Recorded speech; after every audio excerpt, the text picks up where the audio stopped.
There are moments in history when silence feels heavier than war. For the people of Burkina Faso, that silence lasted 15 long years. 15 years of promises written in ink but never built in stone. Villages moved, land cleared, sacrifices made, all for a dam that never rose from the riverbanks. In Ouagadougou, children bent their heads over schoolbooks by candlelight, coughing as kerosene lamps filled the air with smoke. In the north, mothers, like Fada, carried buckets for miles before dawn, while their sons left for Libya chasing futures their homeland could not provide. Across the nation, people waited in the dark, clinging to a dream of water, light, and dignity. And then in 2023, the silence broke. In a quiet room thousands of miles away, India's Prime Minister Narendra Modi closed a folder of 15 years' worth of excuses and delays. He looked up, met Captain Ibrahim Traoré's eyes, and spoke 5 words that cracked history open: "We can start next month." With that sentence, a $24 billion agreement was born, the largest infrastructure project in West African history. Not just a dam of concrete and steel, but a symbol of power, of sovereignty of Africa refusing to wait any longer. But this story is more than numbers. It is about whether a nation long held hostage by broken promises can finally step into its own light.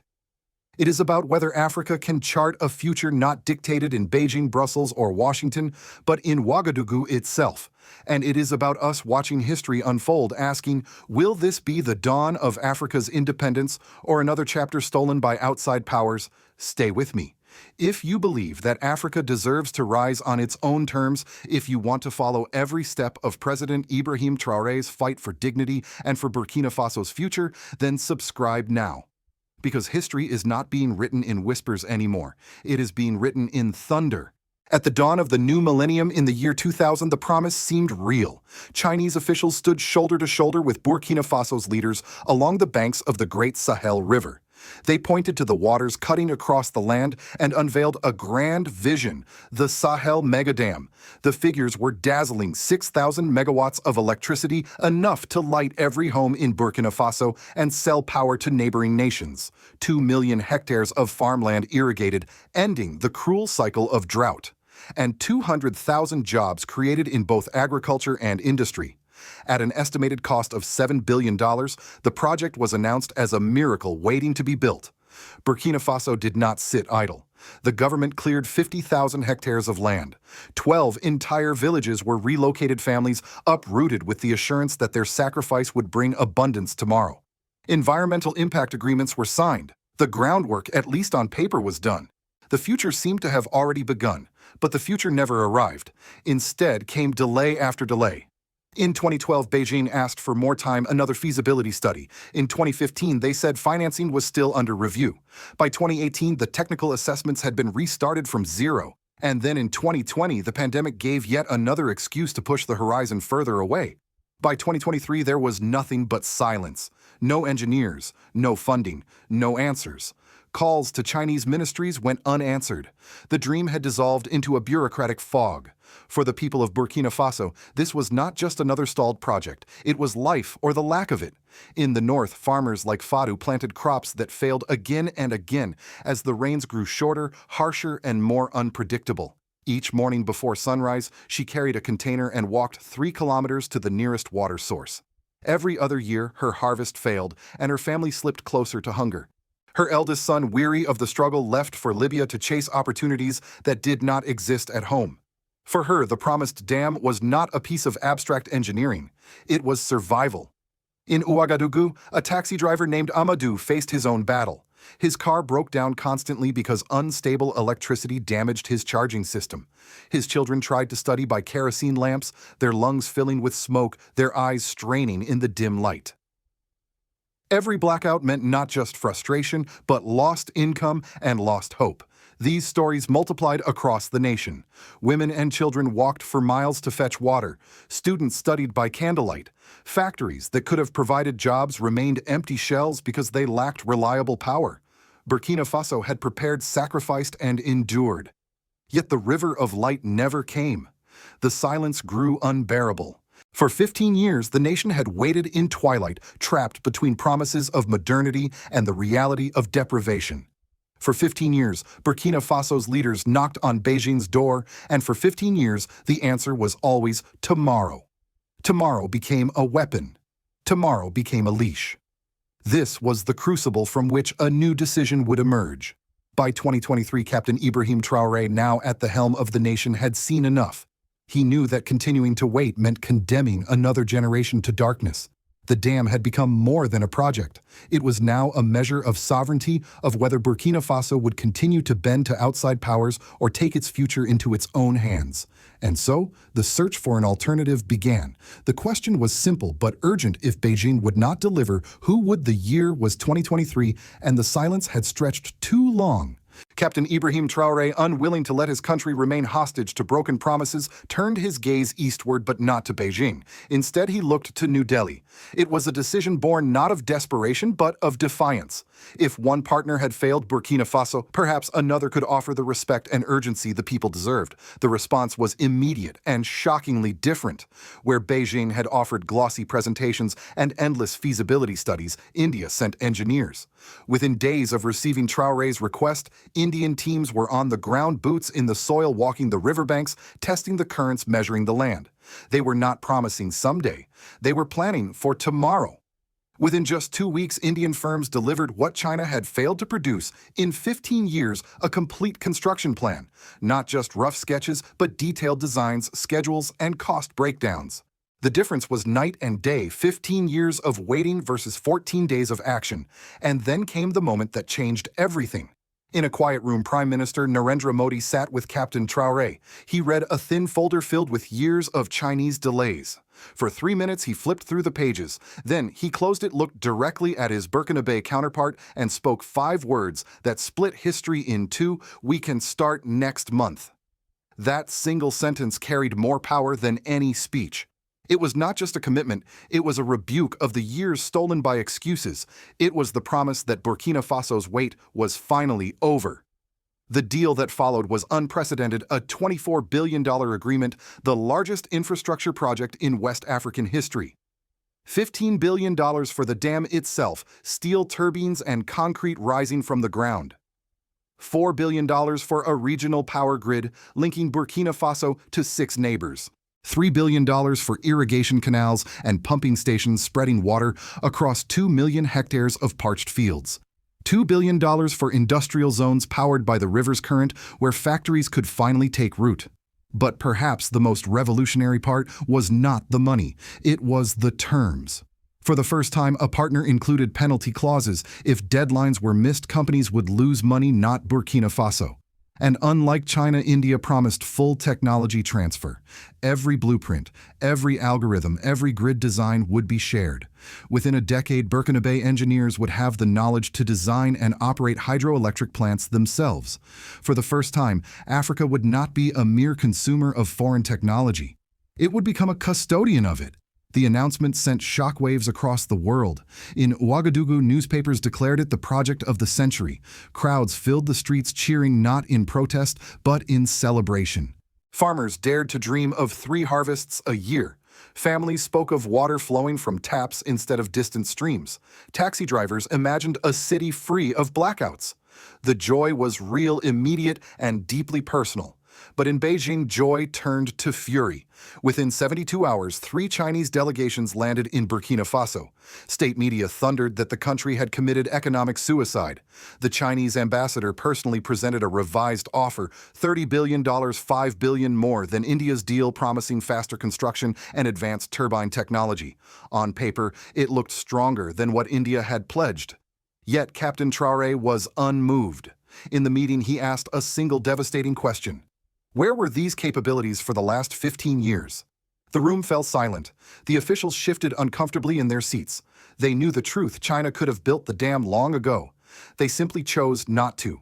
That moment exposed not just 15 years of delay, but a deliberate strategy to keep Africa waiting, dependent, and silent. The confrontation marked a turning point.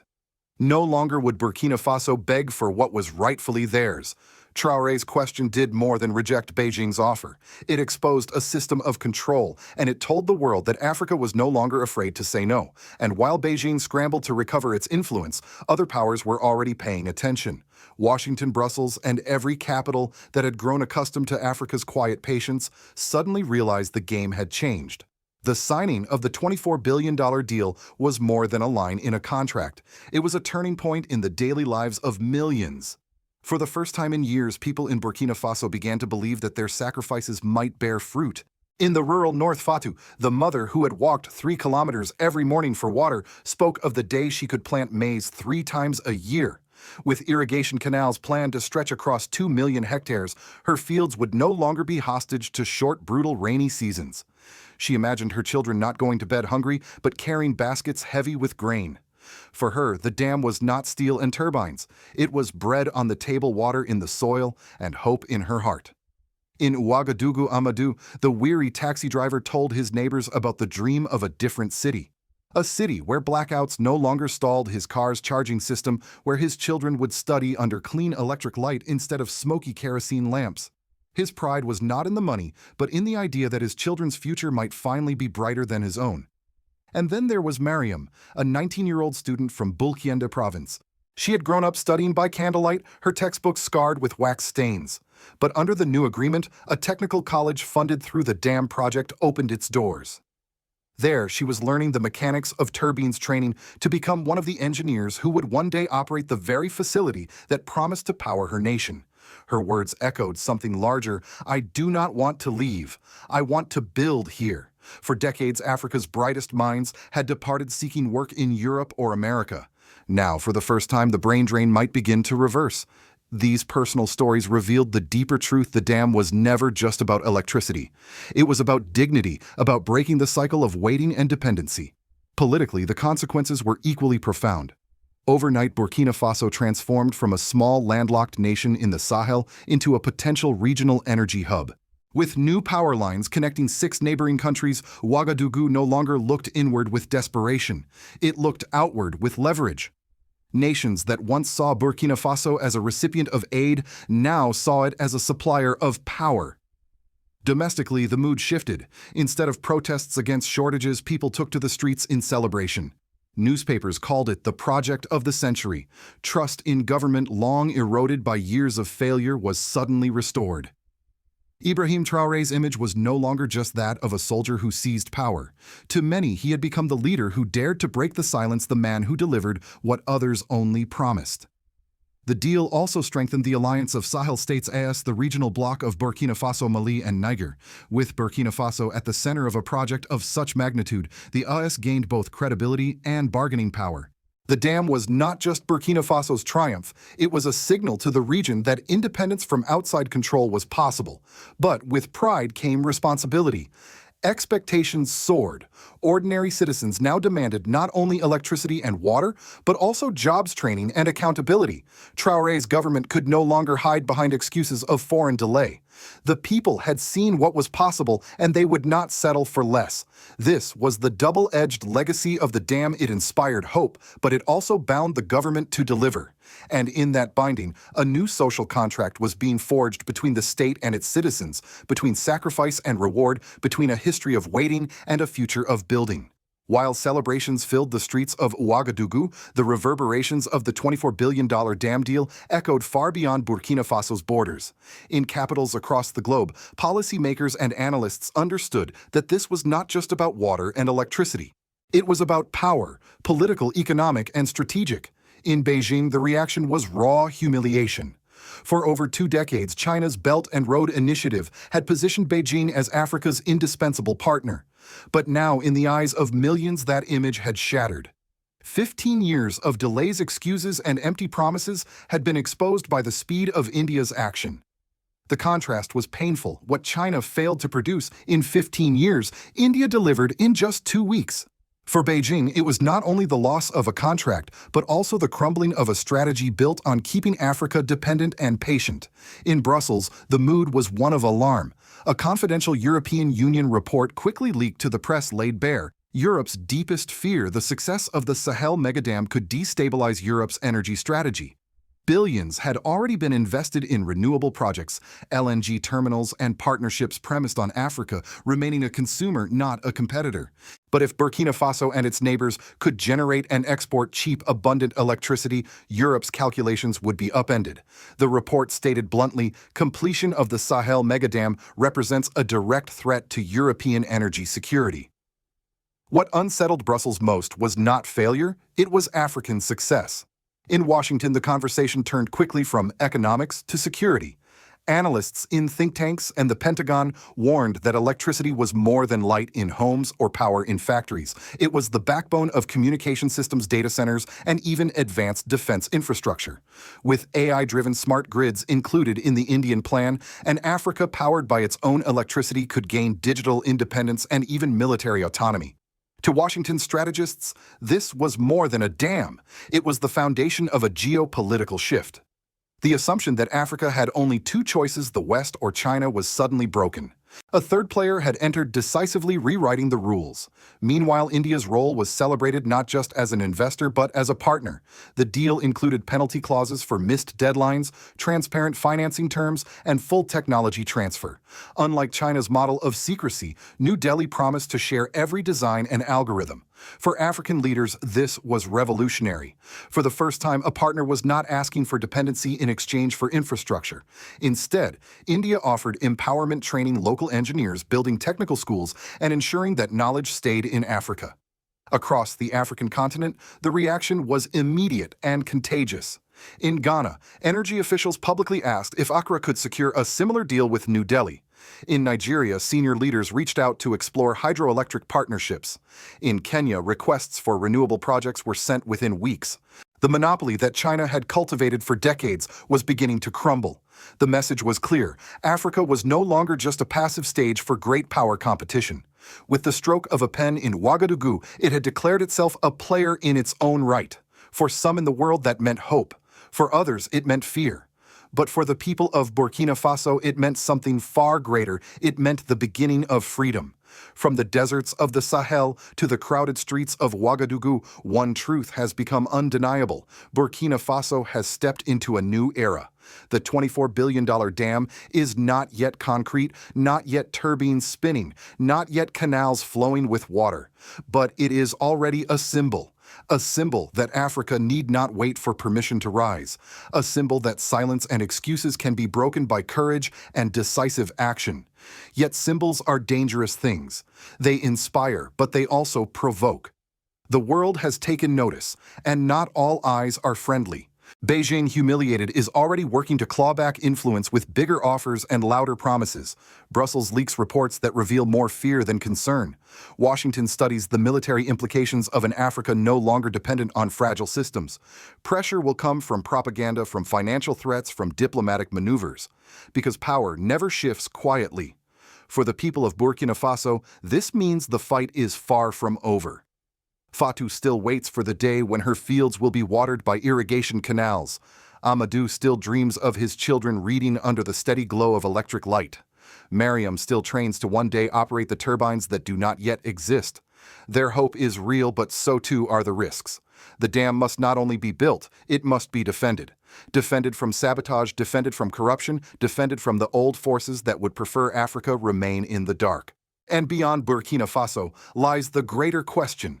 If one dam can shake Beijing, unsettle Brussels, and alarm Washington, what will happen when 10 dams rise across Africa? When 20? When Africa's rivers no longer flow outward as raw resources, but inward as power for its people? Will the world accept an Africa that builds its own destiny, or will it try once again to pull the continent back into the shadows? This is the challenge of our time. Not just for Ibrahim Traoré, not just for Burkina Faso, but for every African nation that dares to dream of sovereignty. The dam is more than water held behind walls of concrete. It is a mirror reflecting what is possible when a people refuse to be silent. So I ask you, do you believe President Ibrahim Traoré's reform strategies are strong enough to withstand the pressure? Can Africa finally build freely without interference, or will outside powers find new ways to block the light? Please share this story if you feel you are one of the first to stand with President Ibrahim Traoré. And subscribe if you believe that truth matters more than headlines, because history is not waiting. It is happening now, and the next chapter of Africa's rise is being written before our eyes.